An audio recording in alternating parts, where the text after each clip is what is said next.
Hi friends, இன்றைக்கி பருப்பு ரசம் பண்ண போகிறேன். அதுக்கு பருப்பு வேக வச்சுக்கிட்டேன். அதுக்கப்புறம் வெங்காயம், தக்காளி, பச்சை மிளகா, கொத்தமல்லி, கருவேப்பிலை எல்லாம் ரெடி பண்ணி வச்சுட்டேன். இப்போ மிக்சியில் பூண்டு, மிளகு, பச்சை மிளகா, சீரகம், கொத்தமல்லி எல்லாத்தையும் வந்துட்டு 1க்கு 2 அரைச்சி வச்சுட்டேன். இப்போ ஒரு பேனில் வந்துட்டு கொஞ்சமாக எண்ணெய் ஊற்றி கடுகு, கருவேப்பிலை, பட்டை மிளகா, கொஞ்சம் பெருங்காயம் போட்டுட்டேன். இப்போ புளி, அதுக்கப்புறம் தக்காளி, கொஞ்சமாக உப்பு, கொஞ்சம் மஞ்சள் பொடி எல்லாத்தையும் கரைச்சி வச்சுட்டேன். இப்போ நம்ம அரைச்சி வச்சதையும் இதில் சேர்த்து கலந்து விட்டுக்கலாம். இப்போ தாளித்து ஊற்றிக்கலாம் ரசத்தை வந்துட்டு. அதுக்கப்புறம் பருப்பையும் லாஸ்ட்டாக ஆட் பண்ணி கொதிக்க விடாதீங்க. நுர பொங்க விட்டு கொத்தமல்லி போட்டு இறக்கிடுங்க. அதுக்கு காம்பினேஷனாக வந்துட்டு நான் சிக்கன் வறுவல் பண்ண போகிறேன். அதுக்கு கொஞ்சமாக எண்ணெயும் நெய்யும் ஊற்றிக்கிட்டு வெங்காயம், கருவேப்பிலை, பச்சை மிளகா, தேவையான அளவு உப்பு போட்டு வதக்கிட்டு இஞ்சி பூண்டு பேஸ்ட் போட்டு வதக்கிட்டு தக்காளி, அதுக்கப்புறம் குழம்பு மிளகாய்த்தூள், கரம் மசாலா,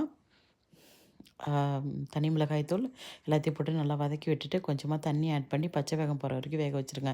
அதுக்கப்புறம் இதில் கறியை ஆட் பண்ணிவிடுங்க. தேவையான அளவு உப்பு போட்டுருங்க. இதில் மிளகு தூளையும் போட்டுருங்க.